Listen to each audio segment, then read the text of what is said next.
I apologise for the slackness of this audio and this shot. It's Christmas Eve, and I just wanted to get this out ahead of Christmas because it's been so long since I last posted on YouTube. Apologies for that. That's mainly been to do with just a lot of work-related travel and some crazy workloads. But in 2020, we'll be looking to, fingers crossed, build this channel up and provide a real wide range of content around filmmaking and video production. For those of you who've subscribed and have been tuning in this year as we've started to post content, thank you very much, really appreciate it. So what you're about to watch is about 20 minutes of what was going to be a my impressions video. I shot this around mid-November, going through kind of pros and cons and my general thoughts, which are mostly positive on my experience, particularly with the Ursa Mini Pro G2. I've used that camera as well as the Blackmagic Pocket 6K extensively on the east coast of Australia, the northern parts of Western Australia where I am, successive days in 40+ degree heat and high humidity. You know, I had two 4-day sort of trips, and the cameras, both cameras functioned beautifully, utilizing the dual ISO of the 6K at night and pretty predominantly shooting on the Ursa G2 during the day. So look, up till last week, other than a few niggles, like really happy with the cameras, but so look, go watch my pros and cons, then at the end I'm going to share sort of, I guess, the speed hump that we've hit. So off you go back in time. This is not a full review. This is just my early impressions of the Blackmagic cameras and my early, I guess, thoughts on that switch. So here we go. Okay, so I think first of all, I should state that the camera that got my attention from Blackmagic was actually the price and value and the specs on the Blackmagic Pocket Cinema Camera 6K, which is what I'm recording on right now, recording 6K Blackmagic RAW 12:1 compression. That camera for the price is outstanding, but that announcement got me starting to look deeper at what Blackmagic was doing. And that, of course, inevitably led me to look seriously at what is now our in-house A-cam in the Blackmagic Design Ursa Mini Pro G2 for Generation 2. The biggest update on this sort of, I guess, just specs wise on the original is 120 frames per second, full frame 4.6K, as opposed to the previous generation, which only did up to 60 frames per second. But along with that, one of the most understated specs, I haven't done tests with this, but I'm just shooting with it both handheld and moving quick on sticks. The read speed on this sensor is greatly improved, and I think from the looks of things faster than our old Scarlett W. So there's very, like, I don't know exactly what the read speed is on that sensor, but it's very fast, and Jello is basically a thing of the past. That's less so for the 6K that I'm filming on right now. So I just want to go through like a few things, just having come from Red, a few things that I like, a few things that I think could be improved, and just my impressions at this point in time. Okay, so coming from Red, there was like, you had to do, when I was on the Scarlett W, you couldn't do 120 frames per second in 5K. You had to res down to 4K, change your shutter speed. I think you could switch it to shutter angle, but I never did, I don't know why. But I had to down res and then go into the menu and change the frame rate, right? It's not a huge thing, but it did take a little bit of time. And when you're shooting documentary work, moving fast is the aim of the game. You've got to move quick, and that is something that Blackmagic Design have beautifully addressed in this camera with this little button, which you cannot really see from up there, I'm sure. It says HFR, high frame rate. So basically, what you do in the menu is you just go into the menu and select choose what your high frame rate option would be for the project. So you could have that at 50, you could have it at 100, up to 120. This is at 4.6K full frame. So I basically have that set, and then all I need to do if I'm switching from 24 or 25, I'm in Australia, so a lot of our broadcast and that sort of work is 25 frames per second. A lot of web work still is 24. But all I need to do, push the button, and I'm instantly in and out of that high-speed frame rate. Fantastic. Just really smart, common sense design. Really appreciate it.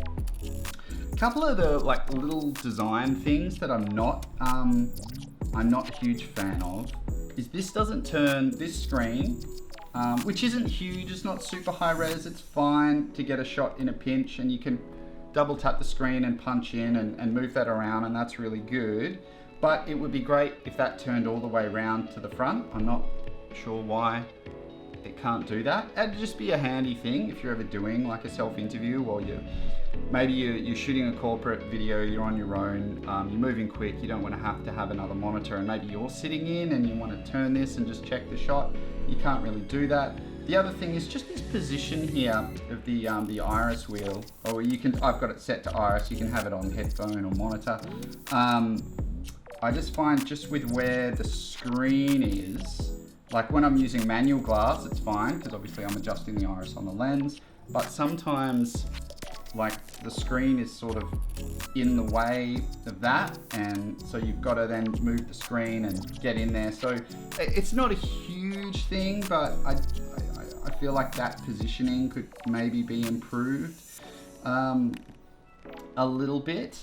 And yeah, this screen again, it's fine, it's not amazing. It's really what you're going to use to go through the menus with. I do use it like if I'm indoors, but if it's outside and everything, I've got a Zacuto Gradical Eye, or I'll be using a production monitor. Like that's kind of like, I haven't thoroughly tested the audio. It's automatically better than Red. I don't think it's at all the best in its class, but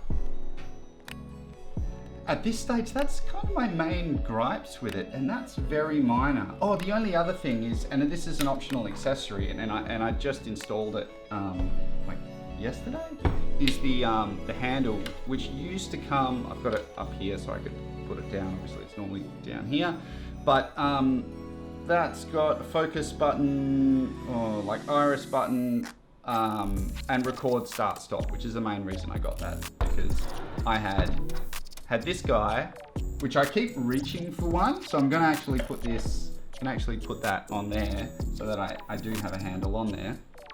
I'm just used to having that side handle from the Red days. But what would be nice on here, and forgive me if this is programmable and I'm not aware yet, the high frame rate button, that would be great to have on this. So we can just boom, press that, switch into high frame rate mode. That would be really good, because when you got it up on the shoulder, up here, and you're holding that obviously down there, you've got to sort of come up here, but then I've got an EVF sitting just here. It's a little bit finicky, and I'm sure as time goes on I'm gonna know these buttons positions like the back of my hand, but I don't just yet. Right, some of those accessories, these are from Small Rig, not sponsored by them or anything, but really well priced, really solid. I was weighing up the Small Rig and the Tilter, and I just got the feeling like the Small Rig stuff was a little bit more open, like it's very just standard contact points, nothing's overly proprietary, like it has to work with Small Rig, this and that. So that's there. This is the Zacuto VCT Pro base plate, which I've had maybe pretty much since it came out, I jumped on that. I think Zacuto gear is great. That's something really comfortable on the shoulder. I thoroughly recommend that. That extension arm's from Small Rig as well, and rather than having it on here on the Blackmagic, I've got it attached to the VCT Pro base plate, which just enables me to get it a bit lower. And then if I take the camera off to go on a tripod, I'm not taking the arm with me. So yeah, it's a bit neater. Okay, so let's go through some of my initial, I guess, pros, like things that I really am enjoying about this camera. This menu system is so intuitive and so just common sense, well made, easy to navigate. The screen's super responsive. Love it. Well done, Blackmagic. The menu system is outstanding. Okay, battery life. Oh my gosh, coming from Red, and hey, I know it sounds like I'm hating on Red. I'm not. I love Red cameras. But yeah, they chew through power, and of course I can imagine on a full film production set, it's not really a major concern. Like I did a shoot maybe a bit over 2 years ago, and I was on a sea vessel for like half a week, and because we weren't allowed to fly lithium batteries on the helicopter, they had to go out on a ship ahead of the shoot. And I was like, I need all my batteries there. So I had to get the company that I was working for, they had to buy me like 6 V-Lock batteries just so that I could send all the ones I had off with the ship like a month ahead of the filming. So I had some batteries to keep, working with back in the city. So now we have lots of V-Lock batteries, and like we just did a shoot, last week for a few days over in Melbourne. And my gosh, same with the 6K. I mean, they just go, I can't quantify it, and we sold the Reds just before these cameras came in, so I can't do a side-by-side battery comparison, but really good on battery life. Like I've got 146s, I've got 91s and 93s. They're all IDX V-Lock batteries, and they just go and go and go. The other thing that's awesome, and you've got to get it, you have to buy it. So add the expense to the camera is the SSD recorder. So if you haven't got it, the battery would go, I don't know if you can see that, the battery would be sort of just here. So it does make it heavier, it does make it a much longer camera, but we're buying 2 terabyte Samsung 860 Pro SSDs to go in this camera, and they are, so 2 terabyte. They're around 650 Australian, including GST. That's probably around, maybe around what is that US? Maybe $400, $450 maybe. I mean, memory-wise, like, it's just it just boggles the mind. Like, it's amazing. I thoroughly recommend getting that because the price to size ratio compared to your C-Fast cards or whatever, you just got to get it. That was around $500 Australian. I guess it's around 300 US. I'm not sure. I'll maybe pop the price on the screen. The other accessory, which to me, like, it's an interesting one, which we've got, Shane installed while I was away. We'll do some tests with it, but is the raw light optical low pass filter with IR filtration. Coming from Red, like we went from the old 5D Mark II back in the day to the Red Scarlet MX, which was our B cam till recently. And yes, there was an increase in resolution. There was an obvious increase in dynamic range. Really rich, deep negatives that you could, push and pull that color all over the shot compared to, the compression on a 5D. But one of the hugest quality of life features is we just weren't worried about aliasing and moire. You never saw it. And some people criticize Red, like for having too strong an optical low pass filter. I don't think they do. I think it's a really, like, it maybe is if you're shooting like architectural stuff, and you know, I think that's why they're really getting up in their resolution in the 8K, because down resing to 4K, it's fine. But anyway, long story short, I never worried about aliasing or moire on Red cameras. And you know, to this camera's credit, before we put it in, I didn't see anything like, I wasn't properly testing. I didn't get to shoot a lot before I went away, but I didn't notice a lot. I had seen tests with it online, but it was something that I just didn't want to worry about. And I think that although the NDs in this do have IR filtration, I think at the deeper end, around the 6 stops, I think it could use with a bit more filtration. So yeah, that's something that we'll do some tests. We'll do a video. I think Shane's doing that. We'll do some tests with and without to really see the differences, both in trying to create aliasing and moire with and without the filter, and also testing the IR. But certainly with the filter, which is how I was using it all last week, it's brilliant. It's yeah, it's great. And for me personally, really wanting to have minimal aliasing or minimal chance of moire, that's a must buy, and the SSD recorder is a must buy, and that all adds to the price of the camera. But even still, at around 6K US, like, this camera for its features, for what it offers, is outstanding. So good. Okay, so the NDs are great. Coming from Red, not really having those, it's just so good. I'm not going to say any more about that. All right, codec options. Now, I love Red Code Raw, but it is not as fast on my system, on either my Alienware laptop or my editing system with a G-Tech RAID and a 1080 Ti. I'm getting on the Blackmagic 6K, I'm getting 6K full res Blackmagic Raw playback in Resolve and just in the Blackmagic Raw player at 5:1 compression, and maybe dropping a frame or two at 3:1 compression. I do not know how they're doing that, but it is so fast on the system. The negative is that if you're still in Premiere, I've got a Premiere project open at the moment, even though I'm moving more to Resolve.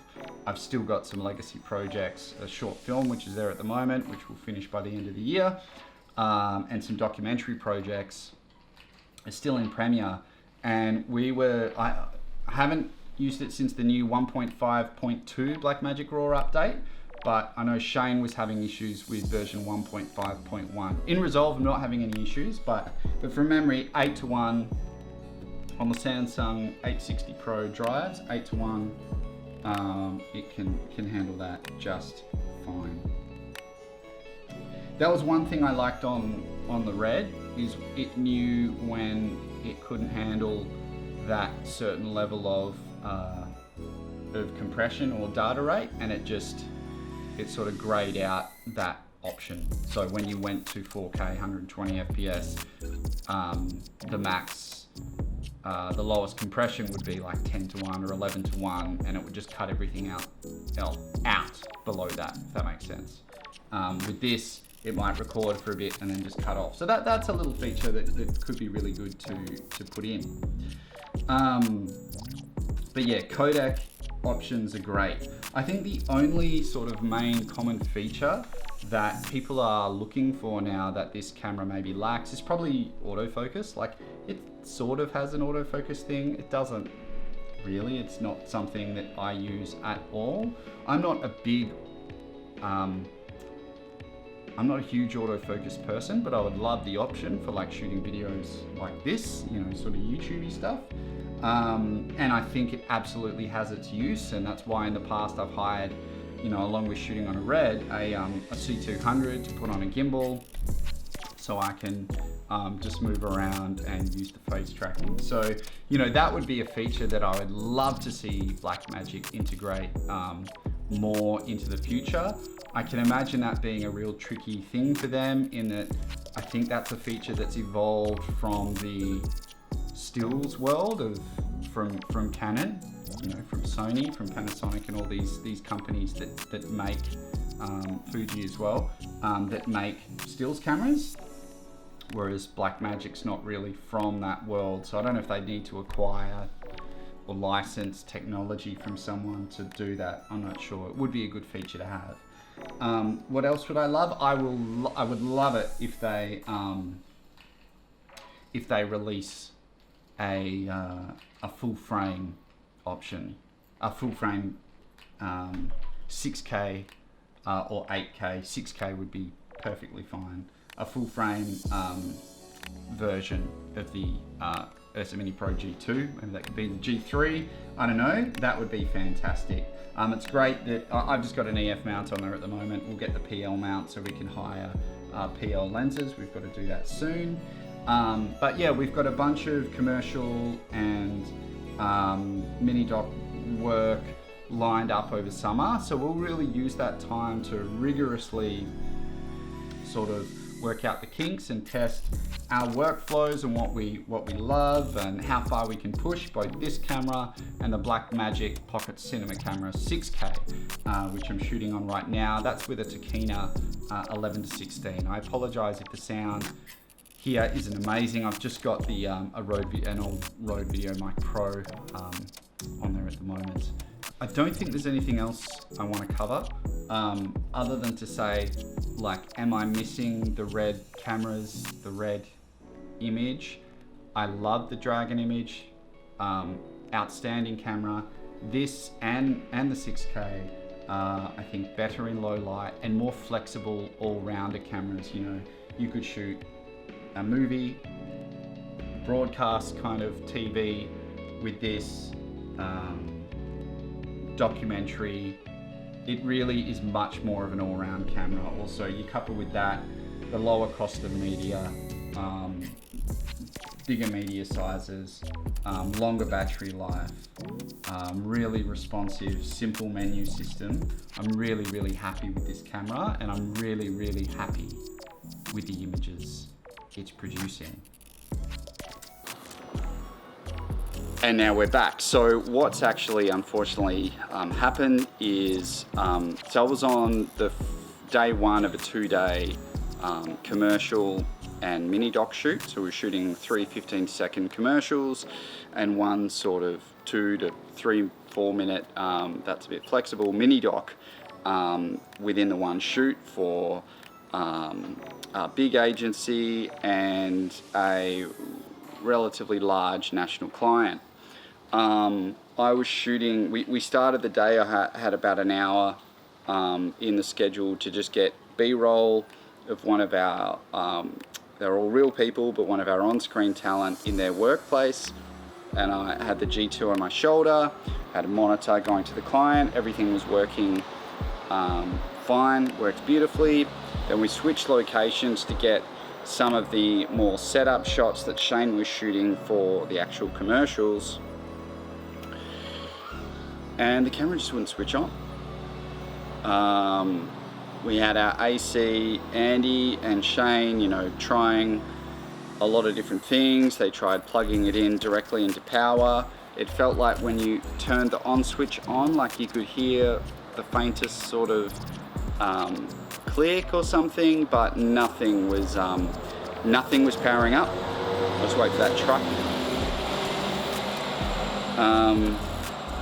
So yeah, fortunately we had the 6K there, and which we're using as a B cam for interviews, but we basically put that on A cam duties for some of these key commercial shots, and we had our runner go off to one of the local rental houses to get us another Ursa G2, and fortunately it died just well ahead of when we were requiring all the 2 camera stuff.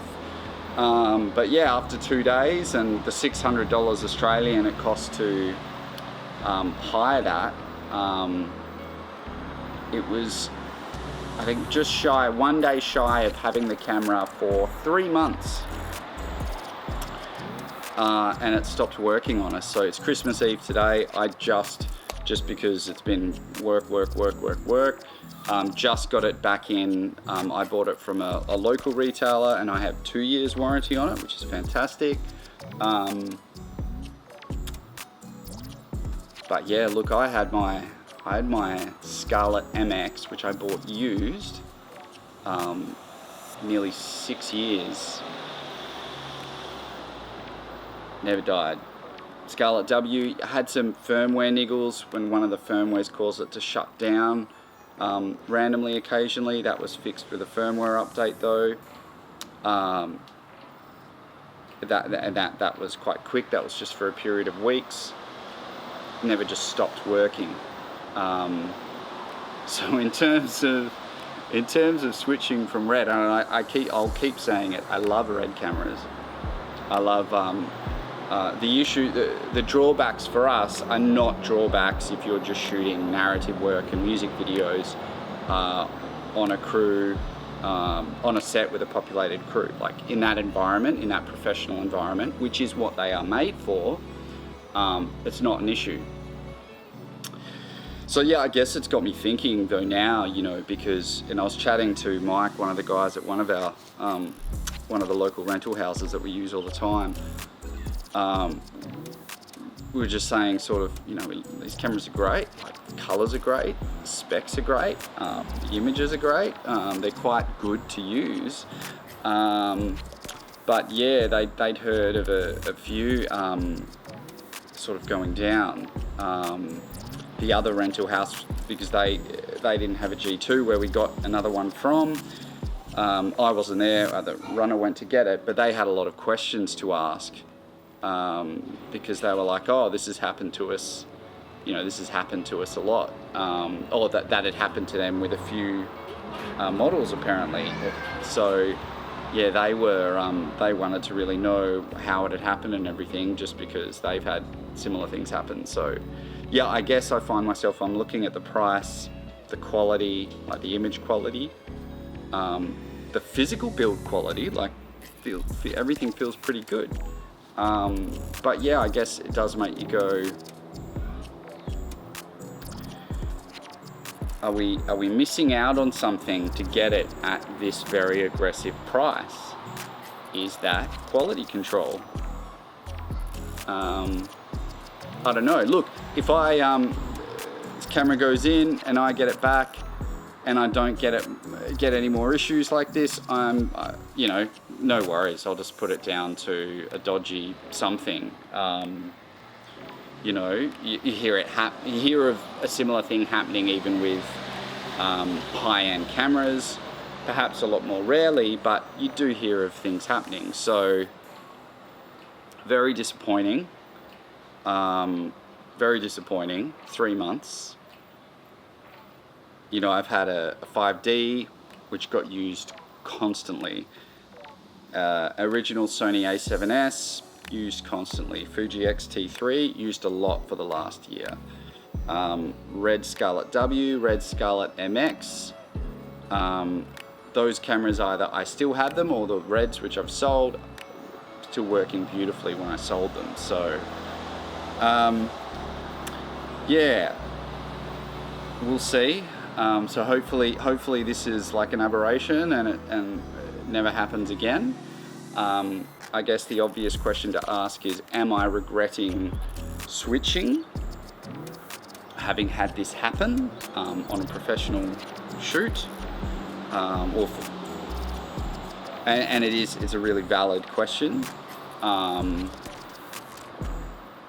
I don't like the attitude of it's this or that, or if you like this, you can't like that. Like, you know, again, I really love the Red cameras. I love how they work. I love the images they produce. They just weren't the best all-rounders for us to shoot doco and corporates and commercial narrative.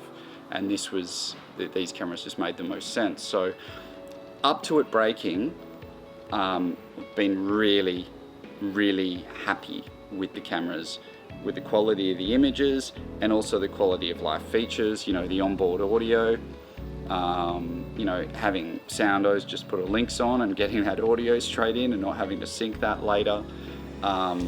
Blackmagic Raw is superb. It's faster on the system, and having built-in NDs has been a very welcome change. So no, I don't regret it, but if I sell it, if we get it back, hey buddy, I'm just talking to the camera, mate. I'm just talking to the camera.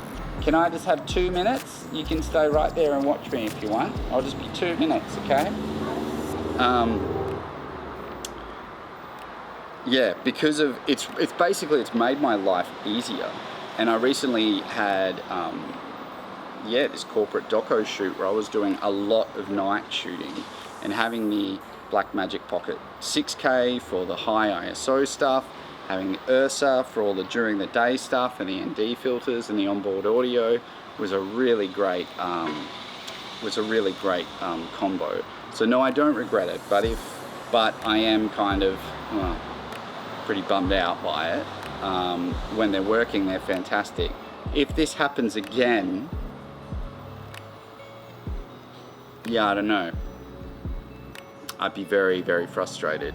I never go on a shoot with just one camera. I've always got a backup, but that backup isn't usually the same camera. Like, it's often not, you know, with the Scarlett W, the backup was the Scarlett MX. For us at the moment, the backup is the 6K, but because we do a lot of 2-camera shooting, we're already saying, well, let's maybe pick up a 4K pocket or another 6K pocket, and then we've got that full-on redundancy built in there. So yeah, disappointing.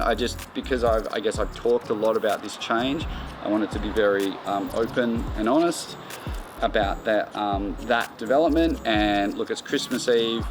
I'm sure there'll be some additional delays because of the time that we're handing it back in. I'll keep you posted and let you know how we go with it. If you're still watching, Merry Christmas, Happy New Year, and I'll see you in 2020. Thanks.